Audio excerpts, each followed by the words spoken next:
నైవేద్యం తయారైందా పంతులు? అయితే పట్రా. పూజా మందిరంలోంచే కేకేసింది మందాకిని. చక్కెర పొంగలి పళ్ళెం మీద బట్ట కప్పుకొని తెచ్చి దేవుడి ముందు మందాకిని నీళ్లతో శుద్ధి చేసిన స్థలంలో ఉంచి వెళ్ళిపోయాడు వంటాయన. ఓం భూర్భువస్సువః. కళ్ళు మూసుకుని నైవేద్యం ఆరగించమన్నట్టుగా పెరుమాళ్ళకేసి చేతులు చూపుతోంది మందాకిని. గది ముందు నిలబడి మందాకిని పూజ ప్రారంభమైనప్పటి నుండి శ్రద్ధగా గమనిస్తోన్న మణిచంద్ర చటుక్కున లోపలికొచ్చి ప్రసాదం పళ్ళెం చేతిలోకి తీసుకున్నాడు. మందాకిని కళ్ళు విప్పింది. నైవేద్యం పెట్టిన పళ్ళెం లేకపోవడంతో ఆశ్చర్యంతో తల తిప్పింది. పళ్ళెం చేతిలో పట్టుకుని ప్రసాదం ఆరగిస్తున్న మణి కనిపించాడు. అదేంటి మీరు తినేస్తున్నారు?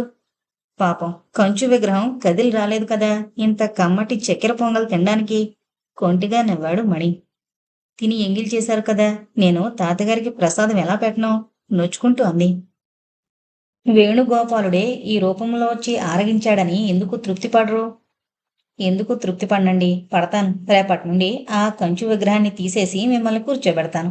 క్షీరాభిషేకాలు, పంచామృతాభిషేకాలు, నేను పూజ చేసినంతసేపు కదలక మెదలక కిక్కురు మనక విగ్రహం వల్లే కూర్చోవాలి మరి.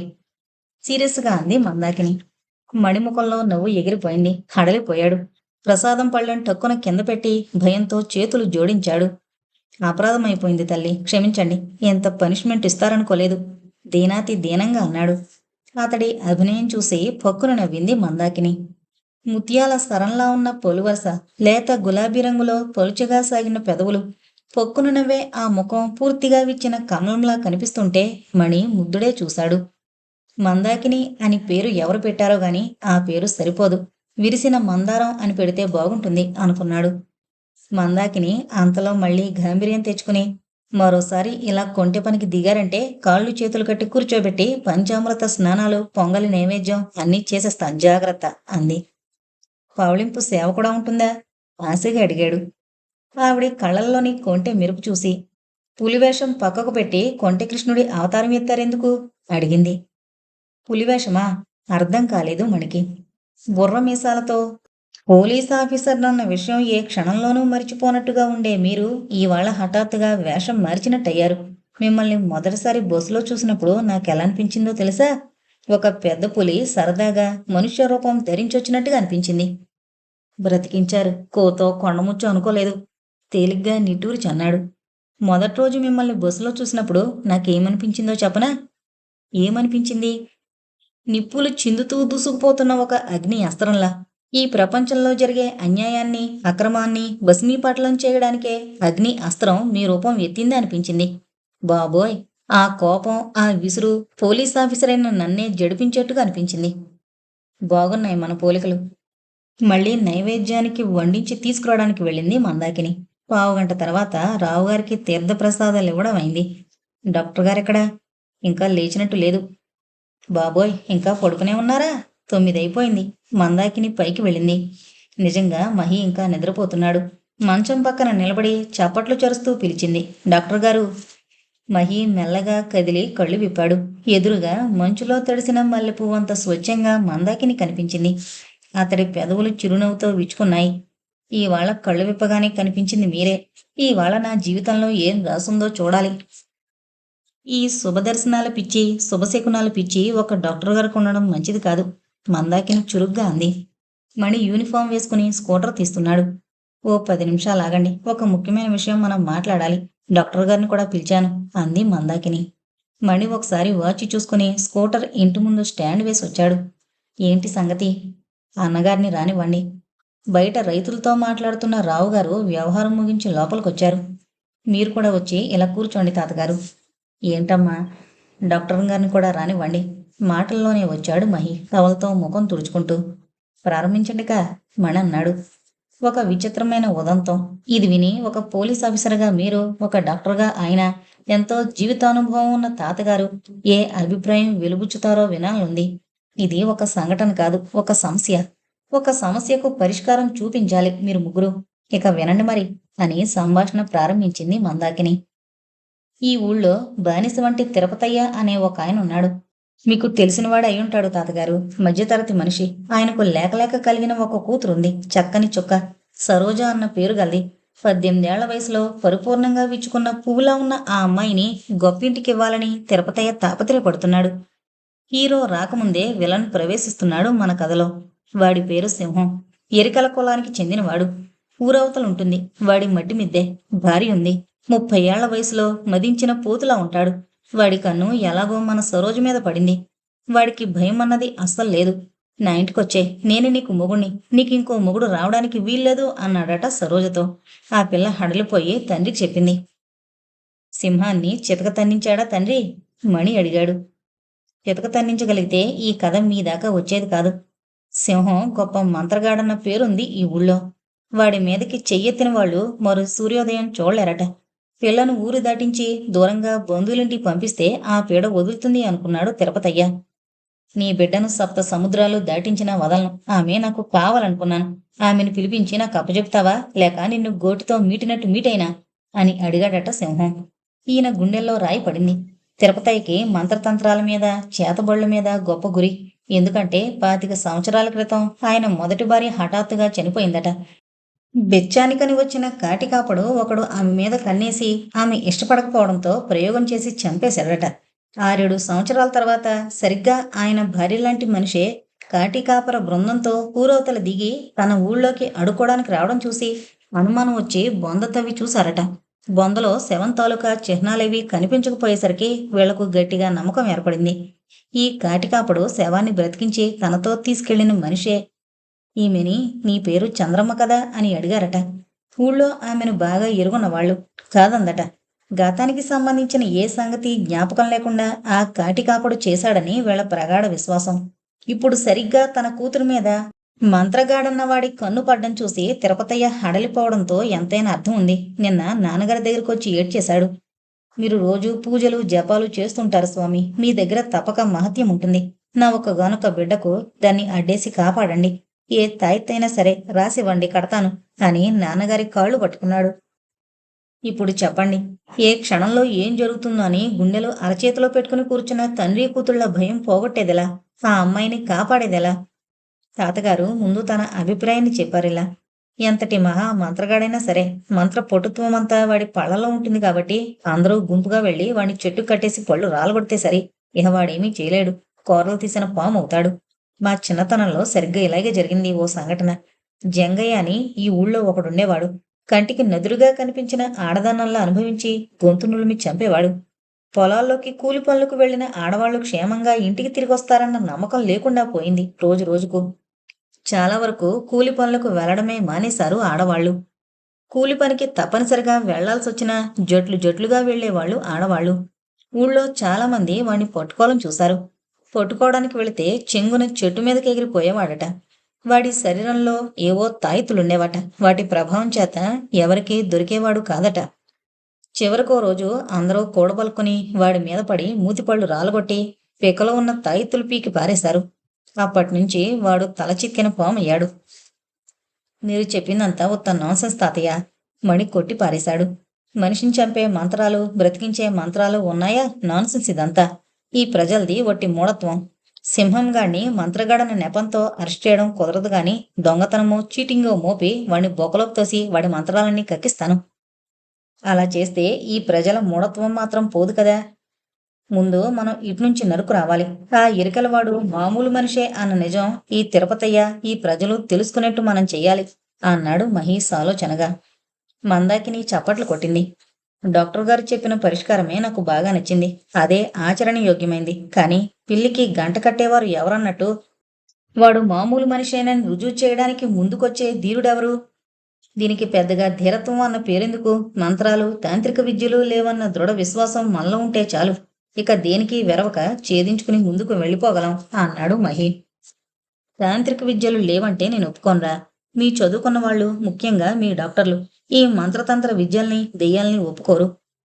ఆ తాకిడి మీ వరకు రాలేదు కాబట్టి. కానీ ఈ పల్లెటూళ్లలో ఇలాంటివి జరగని రోజుండదు. హరినారాయణ అని ఈ ఊళ్ళోనే ఒకతను సాముగారెడీలు తీసి రాయిలా ఉండేవాడు. డాక్టర్లు కూడా అంతుపట్టని జబ్బు ప్రారంభమైంది. ఎక్స్రేలు తీశారు. అన్ని పరీక్షలు చేశారు. ఏ రోగమో చెప్పలేకపోయారు. ఏ రోగమూ లేదన్నారు.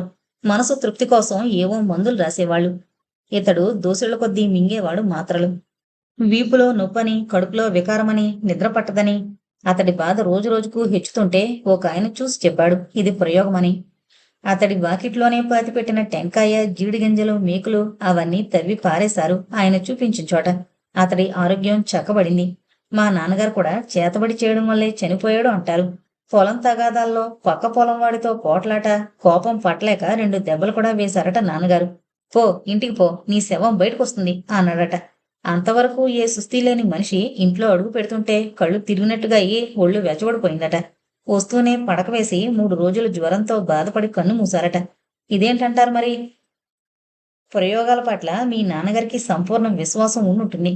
పో ఇంటికి పో, నీ శవం బయటకొస్తుంది అన్న మాట ఈయన మీద హిప్నాటిజంలా పనిచేసి ఉంటుంది. ఆ భయంతోనే జ్వరం తెచ్చుకుని హరీమన్ ఉంటాడు మీ నాన్న అన్నాడు మణి. మీ చదువుకున్న వాళ్ళు ఒక పట్టాన ఒప్పుకోరని నాకు తెలుసు. ఎందుకంటే అనుభవం అయితే తప్ప తెలియని విషయాలివి. అలాంటి అనుభవాలకు మీరు దూరంగా ఉండాలని నేను కోరుకుంటున్నాను అన్నారు రావుగారు. ఎరికల వాడి దగ్గర ఏమీ మంత్రశక్తి లేదని, వాడు మనలాంటి మనిషేనని, వాడిని చూసి ఎవరూ భయపడవలసిన పనిలేదని నేను రుజువు చేయబోతున్నాను తాతయ్య, మహి అన్నాడు. వాడి జోలికి నువ్వెందుకు వెళతావురా? నీకేం అవసరం? అవసరం కంటే బాధ్యత ఎక్కువ ఉంది తాతయ్య. ఒకడు ప్రజల మూర్ఖత్వాన్ని ఆధారం చేసుకుని సమాజంలో భయోత్పాతాన్ని సృష్టిస్తుంటే, ఆ భయోత్పాతాన్ని తనకు అనుగుణంగా మరల్చుకుంటే దాన్ని ఖండించాల్సిన బాధ్యత నా బోటి విద్యార్థికుల మీద ఉంది. వెనకటికి ఎవడో దారికి అడ్డుగా ఒక గీత గీసి ఈ గీత ఎవరు దాటుతాడో చూస్తాను అంటాడట. ఆ గీతకి అటు ఇటు అందరూ భయంతో ఆగిపోతారట. ఒకడు మాత్రం గీత దాటాను, ఏం కాలేదు కదా అని అడిగాడట.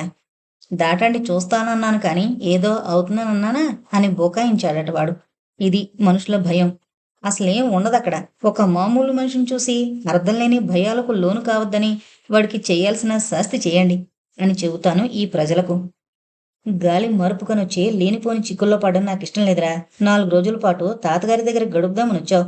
క్షేమంగా నువ్వు ఇక్కడి నుంచి వెళ్ళడమే కావాలి. నేనే సప్త సముద్రాలు దాటి మాయల పకీరు ప్రాణమున్న చిలక కోసం వెళ్ళడం లేదు తాతయ్య, ఆపదలో చిక్కుకోవడానికి. ఈ రాకెట్ యుగంలోనూ ప్రజలు క్షుద్ర విద్యల బూచీని తలుచుకుని భయపడ్డం అర్థం లేని విషయమని మాత్రమే ఈ ప్రజలకు చెప్పదలుచుకున్నాను. ఈ పల్లెటూరుకు వచ్చినందుకు ఒక సార్థకమైన పని చేసినట్టుంటుంది. రేపు నేను వస్తాను మందాకిని. మనిద్దరం ఎరికలవాడి స్థావరానికి వెళ్లి వివరాలు సేకరిద్దాం. ఇప్పటి సంగతి ఏంటో తేల్చుకుందాం అన్నాడు మహి. అయితే మా మహి ఈ పల్లెటూరి ప్రజలకు గొప్ప హీరో కాబోతున్నాడన్నమాట అని నవ్వాడు మణి. అసలు ఈ మూఢత్వానికి మూలం ఎక్కడుందో తెలుసా? నాగరికత, మేధస్సు పెరగని ఆనాటి ఆటవిక సమాజంలో ప్రకృతి కనబరిచే వైపరీత్యాలు చూసి భయంతో సూర్యుణ్ణి ఒక దేవతగా, చంద్రుణ్ణి ఒక దేవతగా, నదులను ఒక దేవతగా భావించి మనలాగే వాటికి మనిషి రూపం కల్పించి కొలవడం, బలులీయడం చేసేవాళ్ళు. చంద్రుడు మన భూమికి ఉపగ్రహమేనని, సూర్యుడు మండే గోళమని, వర్షాలు ఎందుకు పడతాయో, పిడుగులు ఎందుకు రాలుతాయో తెలుసుకున్న ఈ వైజ్ఞానిక యుగంలోనూ ఈ దేవతా పూజలు, బలులు ఇలాగే సాగుతున్నాయంటే అత్యంత ఆశ్చర్యకరమైన విషయం కదా. అసలు మూఢత్వం అన్నది దేవుడి దగ్గర ప్రారంభమవుతుంది. ఈ సృష్టికి మూలం దేవుడు అనుకున్నాం సరే, ఆ దేవుడికి మానవ రూపం కల్పించి మానవాతీతమైన మహిమలు కల్పించడంలోనే మనిషి ఎంత అజ్ఞానం తెలిసిపోతుంది. అసలు దేవుడు మిథ్య అనుకుంటే తప్ప అక్కడి నుంచి ప్రారంభమైన ఈ మూఢత్వాన్ని ఛేదించడం కుదరదు. రావుగారు ఆవేశపడిపోయారు. దేవుడెప్పుడు మిథ్య కాదురా, ఇది పూర్తిగా అజ్ఞానంతో అనే మాట. ఈ సూర్యచంద్రులు ఇలా క్రమం తప్పకుండా ఎవరి దిక్కుల్లో వాళ్ళు ఉదయిస్తున్నారంటే, ఒక చిన్న ఇరుసు మీద ఇంత పెద్ద భూగోళం గిరగరా తిరుగుతున్నదంటే, ఈ పూలు ఇన్ని రంగుల్లో వాసనలు వెదజల్లుతూ వికసిస్తున్నాయంటే, ఈ పళ్ళు, ఈ చెట్లు ఇదంతా ఎవరి ఆజ్ఞ లేకుండానే జరుగుతున్నాయా?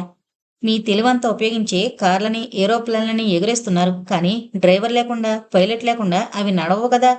ఈ ప్రపంచానికి డ్రైవర్ తప్పకుండా ఉన్నాడ్రా. టైం చూసుకుని టేబుల్ మీద పెట్టిన క్యాప్ అందుకొని లేచాడు మణి. మహి, మందాకిని, తిరుపతయ్య ఇంకొక ఇద్దరు ఆ రోజు సింహం సంగతి తేల్చుకోవడానికి బయలుదేరి ఊరవతలకొచ్చారు. మైదానంలో 10-15 గుడిసెల దాకా ఉన్నాయి. కొన్ని వీధి నాటకం వాళ్ళవి, కొన్ని బుడబొక్కల వాళ్ళవి. వీళ్ళందరూ అడుకునే జాతికి చెందిన వాళ్లే. ఆడవాళ్లు, పిల్లలు తెల్లవారుతూనే సత్తుగిన్నెలు పట్టుకుని ఇంటింటికి తిరిగి కూరగాయలు, చెద్దన్నాలు అడుక్కుంటారు. గుడిసెల దగ్గరున్నప్పుడు 1 నిమిషం ఊరికే ఉండరు చాలా మంది. పశు సంపద కూడా ఉంటుంది. కోళ్ల పెంపకం సంగతి సరే సరి, చూడ్డానికి బెచ్చగాళ్లే గాని వాళ్ళు వడ్డీ వ్యాపారాలు కూడా జోరుగా చేస్తుంటారు. ఈ సంగతులన్నీ మందాకిని చెప్తుంటే ఆసక్తిగా వింటున్నాడు మహి. ఆ గుడిసెలకు కొంచెం దూరంగా రెండే రెండు గదులున్న చిన్న మట్టి మిద్దుంది. అదే సింహం ఇల్లు. తిరుపతయ్య చెప్పాడు. ఇంటి ముందు వాకిట్లో ఓ పక్క 3 రాళ్ళని పొయ్యిగా పెట్టి కుండలో అన్నం వండుతోంది ఒక స్త్రీ. తల దుబ్బుగా, చీర మురికిగా ఉంది. మాసిన గుడ్డలో మాణిక్యంలా మనిషి మాత్రం చక్కని కనుముక్కు తీరు కలిగి అదో ఆకర్షణీయంగా కనిపిస్తోంది.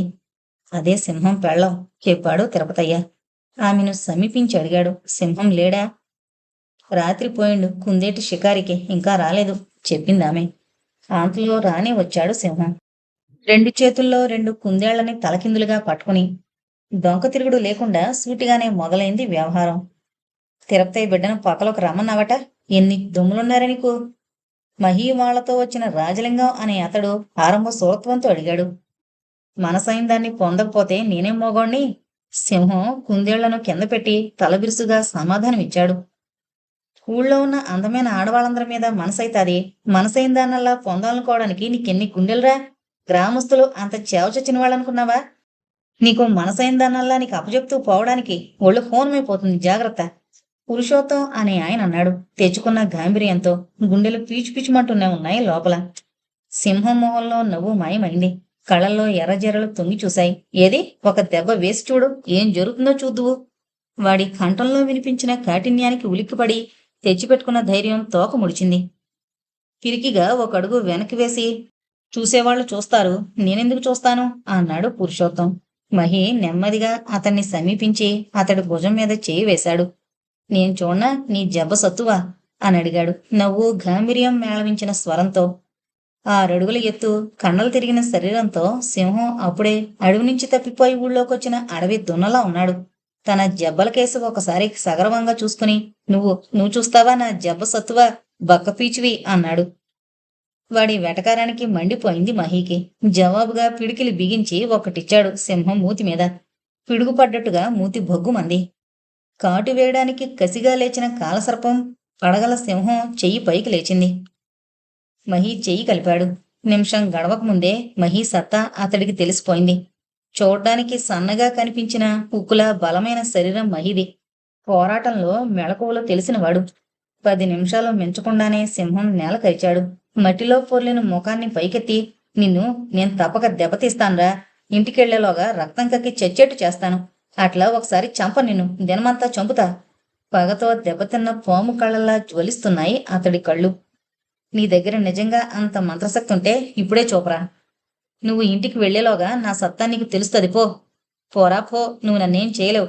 మంత్రాలకు చింతకాయలు రాలవు. గొప్ప మంత్రగాడివని ఊరి వాళ్లను భ్రమగొలిపి భయపెట్టావు ఇంతకాలం.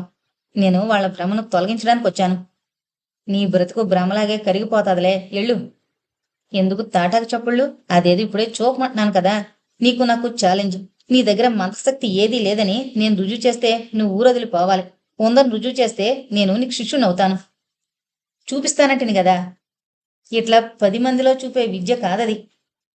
నీ బొంద, నీ దగ్గర ఆ విద్య అన్నది ఉంటే కదా. చూడు తిరుపతయ్య, ఇక ఇతడి గురించి భయపడ్డం మానే. వీడి దగ్గర ఏం లేదు. ఉంటే ఈ పాటికి నా కాలు చెయ్యో చెడిపోవలసింది కదా. నేను నిక్షేపంగా ఉన్నాను. వాడి మూతి మాత్రం పగిలిపోయింది. ఇంకోసారి నీ కూతురి జోలెత్తాడంటే సున్నంలోకి ఎముక లేకుండా చెయ్యి. నీకు ధైర్యం చాలకపోతే నాకు చెప్పు, నేను చేస్తానా పని అని కదిలాడు మహి. మరనాడు పొద్దున్న మహి నిద్రలేవగానే తాతగారు ఆతృతగా సమీపించారు మహిని. ఏం తాతయ్య? షేక్ ఆలీ నిమ్మకాయ మంత్రించిచ్చాడు. ఇది నీ రొంటు నుంచుకో. ఇదెందుకు తాతయ్య? మహి అసహనాన్ని అణుచుకుంటూ అడిగాడు. నీకు ఈ మంత్ర తంత్రాల మీద నమ్మకం లేదు, మంచిదే. కానీ నాకున్నాయి నమ్మకాలు. నువ్వు ఆ సింహం గడితో పెట్టుకున్నప్పటి నుంచి నాకు ప్రాణంలో ప్రాణం లేదు. నా మనవడొచ్చాడు, 4 రోజులు నా దగ్గరున్నాడు అన్న ఆనందమంతా ఆవిరైపోయింది. ఇది నా తృప్తి కోసం, నా భయం పోగొట్టడం కోసం నీ దగ్గర పెట్టుకో. చదువుకున్నవాడివి, నలుగురికి చెప్పగల స్థానంలో ఉన్నవాడివి. మీరే ఇంత అజ్ఞానానికి లోబడితే ఎలా తాతయ్య? ముందు మీ అజ్ఞానమే పోగొట్టడానికి నేను కంకణం కట్టుకుంటాను. ఎందుకో తెలుసా? నిన్నొకడిని మారిస్తే నీ వెనక జనానంతా మీరు మార్చగలరు కాబట్టి.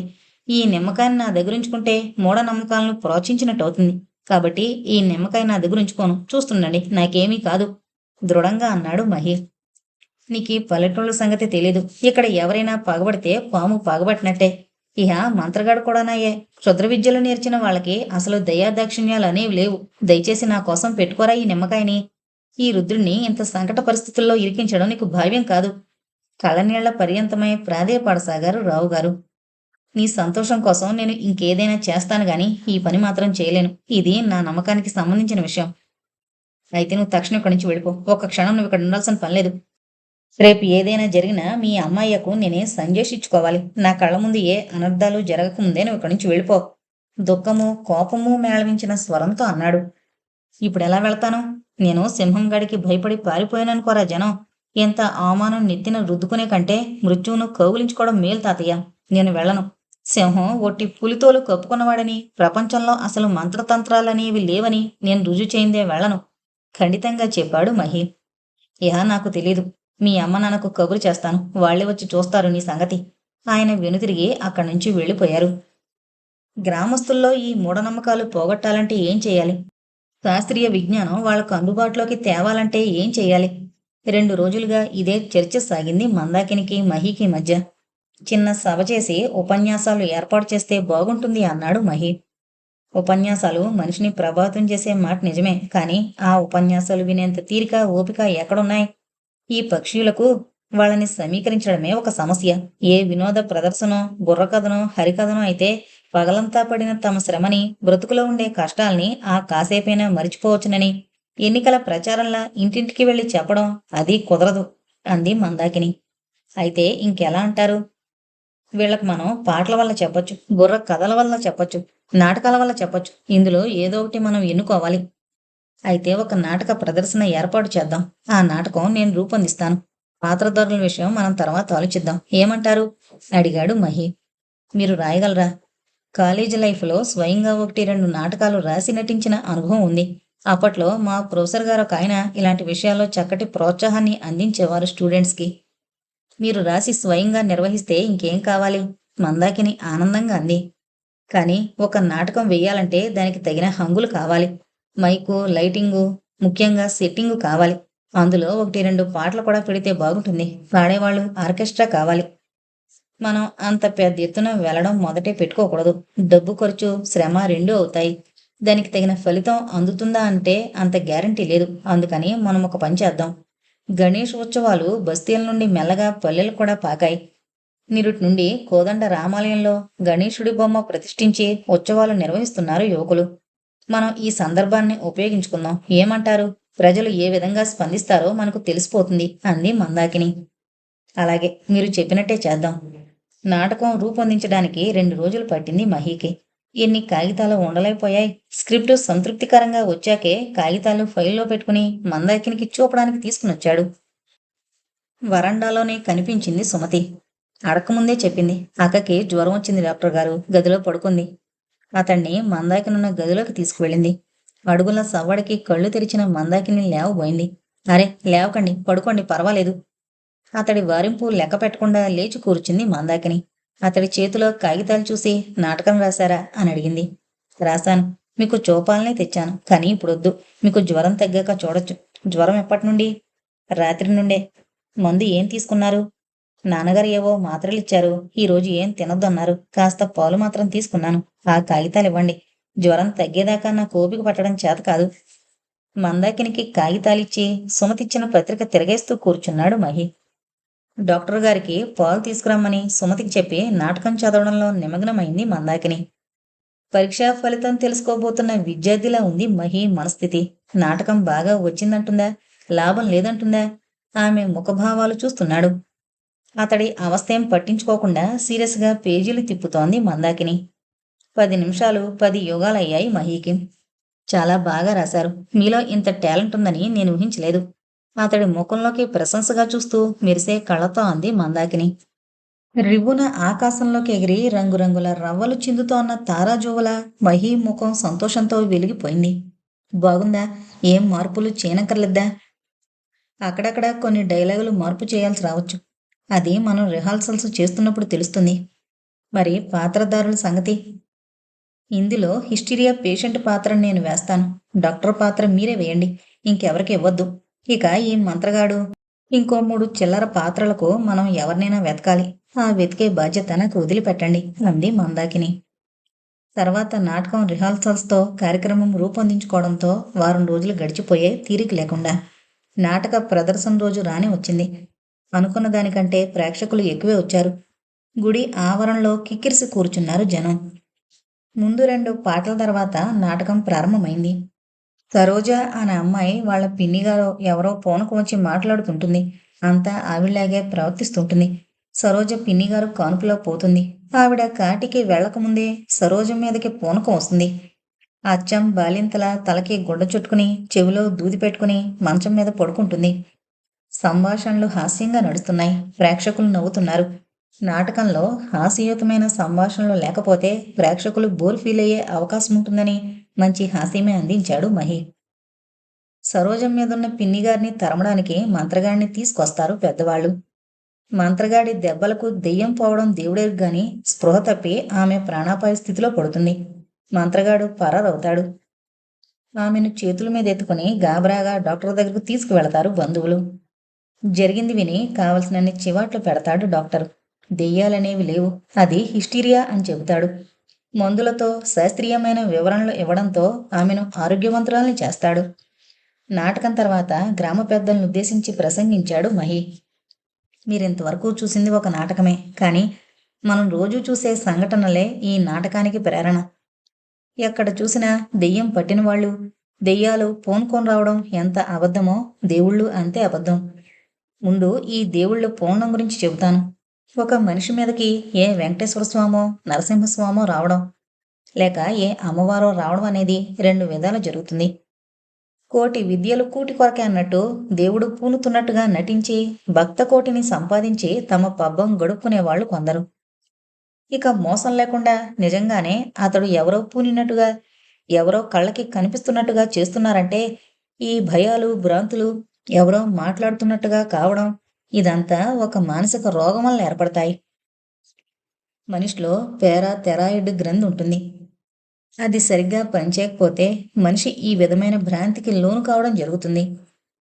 భూత భవిష్యత్తు కాలాలు చెబుతాడని, మీ బాధలన్నీ పోగొడతాడని మీరు ఎవరినైతే ఆశ్రయిస్తారో అతడు మోసగాడైనా అయ్యుంటాడు, లేదా థైరాయిడ్ గ్రంథి సరిగ్గా పనిచేయని వాడైనా అయ్యుంటాడు, లేదా ఇంకో రకంగా కూడా జరగచ్చు. దెబ్బ తగిలో, టైఫాయిడ్ వల్ల, అధికంగా తాగడం వల్ల మెదడు నరాలు దెబ్బతిని స్కిజోఫ్రీనియా అన్న మానసిక వ్యాధి సంక్రమించే అవకాశం ఉంది.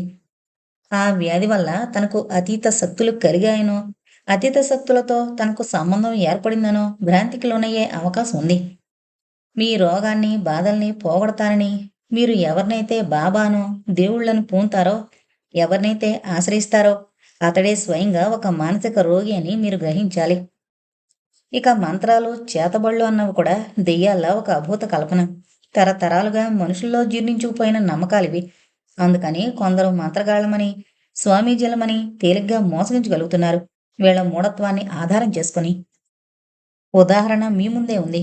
సింహం అంటే ఊరి వాళ్ళందరికీ అతడి నీడ చూసినా గజగజ వణికిపోయేంత భయం. కానీ అతడి రక్తం నేను కళ్ళ చూశాను. అతడి మంత్రశక్తి నన్నేం చేయలేకపోయింది. అతడు దొంగచాటుగా దెబ్బతీయాల్సిందే గాని మంత్రశక్తి చేత దెబ్బతీయడం అన్నది అసంభవమైన సంగతి. నిజంగా ఎవరి దగ్గరైనా మంత్రశక్తి ఉందనుకుంటే అది ఈ జనం మధ్యకొచ్చి రుజువు చేయాలి. 10,000 రూపాయలు బహుమతిగా ఇచ్చి పత్రికల్లో అతడి గురించి గొప్పగా రాస్తాను. మంత్రశక్తికి ఇదే నా సవాల్. ఇక దెయ్యం పట్టడం అనేది ఇది ముఖ్యంగా ఆడవాళ్లలోనే ఎక్కువగా కనిపిస్తుంటుంది.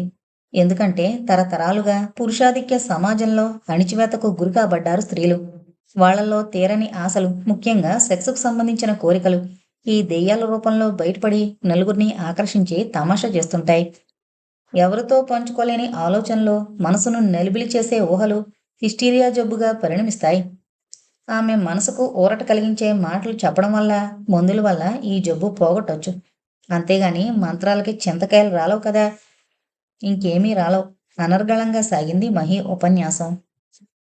జనం మధ్య నుండి ఒకతను లేచి, మా వదినకు దెయ్యం పడితే పీర్ సాహిబ్ వదిలించాడు, అదేమంటారు మరి అని అడిగాడు. అతడు ఏవో మంత్రాలు చదువుతుంటాడు, ఇంకేదో తంతు చేస్తాడు. దెయ్యాన్ని పట్టేశాను అంటాడు, సీసాలోకి దించేశాను అంటాడు. తరతరాలుగా మీలో జీర్ణించుకుపోయిన మూఢనమ్మకం మిమ్మల్ని కిక్కురుమన్నవదు. దెయ్యం వదిలింది అన్న ఆత్మసంతృప్తి అతడి మాటల వల్ల, తంత్రాల వల్ల మీకు ఏర్పడుతుంది. అంతేగాని మంత్రాలు లేవు, దెయ్యాలు లేవు. ఉంటే చూపండి, 10,000 రూపాయలు ఇచ్చేస్తాను. 2-3 నిమిషాలు నిశ్శబ్దంగా గడిచాయి. నాకు తెలుసు. మంత్రాలు, దెయ్యాలు మనుషులను మోసగించడానికి తప్పితే పరీక్షకు నిలబడవని. దెయ్యాలు, మంత్రాలు ఉన్నాయని చెబితే మీకు కలిగే కుతూహలం, లేవని చెబితే కలగదని కూడా నాకు తెలుసు. ఈ మూఢనమ్మకాల వల్ల మీ జీవితాలు ఎలా నాశనమవుతున్నాయో చూస్తుంటే నాకు కలిగే విచారం మాటల్లో వర్ణించలేనటువంటిది. కాలు నొప్పొచ్చినా, కడుపు నొప్పొచ్చినా ఎవడో చేతబడి చేశాడనుకోవడం. రక్తస్రావమో, వాంతులు, విరోచనాలు అవుతుంటే ఏ దేవరో పట్టిందనుకుని మొక్కులు, ముడుపులు. మొక్కుల వల్ల, ముడుపుల వల్ల ఎక్కువగా నష్టం లేకపోవచ్చు. గానీ రోగాల్ని సరైన సమయంలో డాక్టర్‌కి చూపించుకోకపోవడం వల్ల రోగం ముదరపెట్టుకుని ప్రాణాల మీదకి తెచ్చుకుంటారే, అదే పెద్ద అజ్ఞానం. మీ అజ్ఞానం పోగొట్టడం కోసమే ఈ కార్యక్రమాన్ని చేశాం. మీరు ఇప్పటికిప్పుడు మేం చెప్పినవన్నీ నమ్మకపోవచ్చు. కానీ కనీసం మేం చెప్పిన విషయాలనైనా ఆలోచించడం మొదలుపెడితే మా శ్రమకు తగిన ఫలితం దక్కినట్టే భావిస్తాం. ఎందుకంటే ఆలోచన అన్నది మనిషికి ప్రశ్నించడం నేర్పుతుంది. ప్రశ్న ముందు అసత్యం, అభూత కల్పన నిలబడలేవు. మీరెప్పుడైతే ప్రశ్నించడం నేర్చుకుంటారో ఈ దెయ్యాలు, మంత్రాలు పారిపోతాయి. ఇక మీదట మీకెవరికైనా దెయ్యం పట్టిన వాళ్ళు, మంత్రగాళ్ళు తారసపడితే గుడ్డిగా నమ్మకండి. నిజమెంత అన్న నిర్ధారణకు పూనుకోండి. సత్యం మీ ముందు నిలబడుతుంది. ఇప్పుడిక మందాకిని గారు తమ అమూల్యమైన ప్రసంగాన్ని కోరుతూ ఆమెను వేదిక మీదకి రావాల్సిందిగా కోరుతూ సెలవు తీసుకుంటున్నాను. మందాకినికి పచ్చి వెలక్కాయ గొంతులో పడ్డట్టుగా అయింది. ఎప్పుడూ స్టేజ్ ఎక్కి ఉపన్యాసాలు దంచిన అనుభవం లేకపోవడం ఒకటి. ఈరోజు ప్రోగ్రాంలో తను మాట్లాడాల్సి ఉంటుందని ముందుగా తెలియకపోవడం ఒకటి. అతడు 1, 2 సార్లు మైక్‌లో తనని పిలిచేసరికి ఇక వెళ్ళక తప్పలేదు. స్టేజ్ ఎక్కి మహీని సమీపించి, నేనేమీ ప్రిపేర్ అవ్వలేదు. ఇంత హఠాత్తుగా ఏం చెప్పగలను? ఇంత ఇబ్బందిలో పడేశారేంటి నన్ను? అంది చిన్న కంఠంతో. సంఘ సేవికవు. ఆల్రెడీగా అన్ని భావాలు ఉంటాయి. చెప్పడమైతే మొదలు పెట్టండి. మీ ఉపన్యాసం ఒక ప్రవాహంలా ముందుకు ఉరకకపోతే అప్పుడు అడగండి నన్ను. చిన్నగా నవ్వి మైకు ముందు నుండి తప్పుకున్నాడు మహి. మొదట కొంచెం తడబడినా తర్వాత మహి మాట అక్షరాలా నిజమైంది. మందాకిని ఉపన్యాసం ఒక ప్రవాహంలా ముందుకు సాగింది. దేశంలో జనాభా 75-80% గ్రామసీమల్లో నివసిస్తూ ఉంది. మరి ఈ గ్రామసీమలేమో నిరక్షరాస్యత, మూఢనమ్మకాలు, ముఠాతత్వం, దరిద్రం ఈ అంధకారంలో మునిగిపోయి ఉన్నాయి. ముందు ఈ నిరక్షరాస్యత మీ నుండి దూరం కావాలి. నేను ఇంటింటికి వెళ్ళి వయోజన విద్య కోసం పిలుస్తుంటాను. అక్షరాలు మాకు కూడు పెడతాయా అని చాలామంది నిస్పృహ వెల్లడి చేస్తుంటారు. కూడు పెట్టకపోవచ్చు, కానీ మీ బ్రతుకుల్లో దీపాన్ని వెలిగిస్తాయని మాత్రం ఖచ్చితంగా చెప్పగలను. ఆ వెలుగు మీరు సరైన దారిలో నడవడానికి సహాయపడుతుంది. చీకట్లో నడిచేవాడి చేతికి ఒక చిన్న దీపం దొరికితే అతడికి ఎంతో ధైర్యం వస్తుందని, అతడి అడుగులు తడుముకోకుండా పడతాయని మీకు తెలుసు కదా. జీవితం కూడా ఒక పాఠశాలే. అయితే అక్కడ నేర్చుకునేది చాలా పరిమితంగా ఉంటుంది. తను నివసించే ఊరు, తనకు తెలిసిన మనుషులు కొంతవరకే పరిమితమై ఉంటాయన్నమాట. నూతిలో కప్పల తనకు తెలిసిందే సర్వస్వం అనుకుంటాడు. అది ఎలా అంటే మరొక చిన్న కథ చెప్తాను. ఒక నూతిలో ఒక కప్ప నివసిస్తూ ఉంటుంది. ఒకసారి సముద్రపు కప్ప ఒకటి దారి తప్పొచ్చి ఈ నూతిలో పడుతుంది. ఎక్కడి నుండి వస్తున్నావు, ఏంటి అని నూతిలో కప్ప పరామర్శిస్తుంది. సముద్రం నుండి వస్తున్నాను అని చెప్తుంది సముద్రపు కప్ప. సముద్రమా, ఎలా ఉంటుంది అని అడుగుతుంది. మన నూతిలో కప్ప ఇంతుంటుందా అని చేతులు బారుగా చాపి అడుగుతుంది. "ఉహుం, సముద్రం అంటే చాలా పెద్దది అని చెబుతుంది సముద్రపు కప్ప. ఇంతుంటుందా అని నూతిలో అటు ఇటు గెంతి అడుగుతుంది నూతిలో కప్ప. సముద్రపు కప్ప ఎగతాళిగా నవ్వుతుంది. ఈ సముద్రానికి నూతికి పోలిక ఏంటి? సముద్రం అంటే సముద్రమే అని చెప్తుంది. నేను నమ్మను. ఈ నూతి కంటే పెద్దది ఇంకే ఉంటుంది. బడాయి కొట్టకుండా తక్షణం నా నూతిలోంచి వెళ్ళిపో అని అరుస్తుంది చెప్పలేనంత కోపం వచ్చిన నూతిలో కప్ప. ఈ నూతిలో నువ్వు ఉండాల్సిందే గాని ఇంకెవరుంటారేం? మహారాజుగా వెళుతున్నా అని సముద్రపు కప్ప వెళ్ళిపోతుంది. అలా ఈ ప్రపంచం ఎంతో విశాలమైంది. ఎన్నో తెలుసుకోవలసిన విషయాలున్నాయి. చదువొస్తే వారపత్రికల్లో, దినపత్రికల్లో ఈ ప్రపంచం ఎంత విశాలమో, ఎన్నెన్ని సంగతులున్నాయో మీరు తెలుసుకోగలుగుతారు. మీ జ్ఞానం అభివృద్ధి చెందడంతో పాటు మీ జీవితము ఆటోమేటిక్గా ఎదుగుతుంది. చదువుకోవడం వల్ల మీకు ఈ రెక్కల కష్టం తప్పకపోవచ్చు. కానీ మీ శ్రమకు తగిన ఫలితాన్ని పొందాలన్న గుర్తింపైనా మీకు కలుగుతుంది. రెక్కలు ముక్కలు చేసుకున్నా ఇవాళ సగం కడుపుకే తింటున్నారు. పొలాల్లో శ్రమ బిందువులు చిందించే మీరు అర్ధాకలికి ఎందుకు బలవుతున్నారు? ఎవరు దోచుకుంటున్నారు మిమ్మల్ని? ఎవరో మోసగిస్తున్నారు? ఎవరో కారణం ఈ స్థితికి? ఎవరో రావాలి మిమ్మల్ని సంఘటితపరచాలి. ఎవరో రావాలి మీ స్థితిగతులు తెలియజెప్పడానికి అనుకోవద్దు. మీకు మీరే తెలుసుకునే స్థితికి ఎదగండి. మీకు మీరే అన్యాయాన్ని, అక్రమాన్ని ఎదిరించే ధైర్యం తెచ్చుకోండి. మోసం, దోపిడీ, అన్యాయం ఇవి ఎక్కడున్నా చీల్చి చెండాడడానికి మీరు సమాయత్తమయ్యే ముందుగా మీలో అవి లేకుండా జాగ్రత్త పడడం మర్చిపోవద్దు. దీనికంతా కావాలి మీకు విద్య. ఈ విద్య అన్న కరదీపికతో మీ జీవితాలు బాగుపడతాయన్న నమ్మకం నాకుంది. ముందు వరుసలో ఎవరో చప్పట్లు గట్టిగా కొట్టారు. ఆ తర్వాత చప్పట్లు జల్లుగా కురిశాయి. అంతలో ఒక యువకుడు వచ్చి మైకు ముందు నిలబడ్డాడు. ఈరోజు ఈ కార్యక్రమం ఏర్పాటు చేయడంలో చాలా సహాయపడ్డాడు. సిటీలో ఎంఏ చేస్తున్నాడు. అభ్యుదయ కార్యక్రమాల పట్ల మంచి ఆసక్తి ఉన్నవాడు. దెయ్యాలు, మంత్రాలు అనే ఉంటే నిరూపించిన వాళ్ళకి డాక్టర్ గారు 10,000 రూపాయలు బహుమతిగా ప్రకటించడం, మూఢనమ్మకాలను ఛేదించాలన్న వారి ఆశయం ఎంతో మెచ్చుకోదగింది. కానీ ఎంతమందికి ఒక ఛాలెంజ్ విసిరినప్పుడు ఇందరి తరపున నేను ఒక ఛాలెంజ్ విసురుతున్నాను డాక్టర్ గారికి. దెయ్యాలు, మంత్రశక్తి ఉన్నాయని ఎవరో నిరూపించడానికి ముందు లేవని తాను ముందు నిరూపించాలి. Yes, I am ready. ఏం పరీక్ష ఎదుర్కోమంటారో చెప్పండి, మహి గంభీరంగా అడిగాడు. వచ్చే అమావాస్య అర్ధరాత్రి ఊరవతల పీనుగులు గడ్డన నిద్రచేసి రావాలి. అప్పుడు కూడా మీరు దెయ్యాలు లేవని చెప్పగలిగితే అప్పుడు నమ్ముతాం మీ మాటలను. అర్ధరాత్రి, ఆదివారం, అమావాస్య శ్మశానంలో గడిపొస్తాను. మరి నాకేమిస్తారు మీరు? మా యువసేన ఎక్కడ మంత్రగాడు కనిపించినా పట్టుకుని తంతుంది. ఎవరైనా దెయ్యాలో దావర్ల కబుర్లు చెబితే వాళ్ల పళ్ళు రాలగొడుతుంది. గుడ్, ఈ మాట మీదే నిలబడాలి. ఆనాటి కార్యక్రమం మందాకిని పాడిన ప్రబోధాత్మకమైన 2 పాటలతో విజయవంతంగా ముగిసింది.